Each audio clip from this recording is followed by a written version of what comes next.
going to show you how to use the Widex FM-Dex in place of headphones for students wearing hearing aids. Normally, when the student is listening to the teacher, the green light should be on FM as it is now. However, listening to the computer, this needs to be switched to audio, and the way to do that is this button. But right now, I have this button as well as the volume control on the side disabled.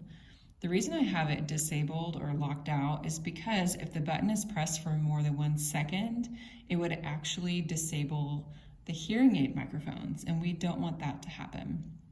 So this is how you unlock it. It's pretty easy. You're going to squeeze the sides of the black portion and pull apart. Next, you're going to see this very tiny little switch. It says tamper, and right now it's locked. We need to switch that to unlock, and then you can replace the black part. Now when I press it, it will switch to audio.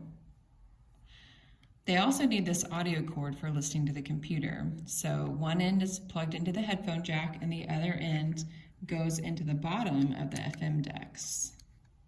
And now they're ready to listen to the computer or device.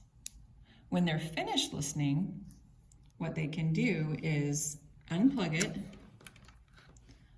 push the button twice to get back to FM, and then also lock it back. So again, open it up and make this tiny little switch back to lock and close it back up. And now they're ready to listen to the teacher again.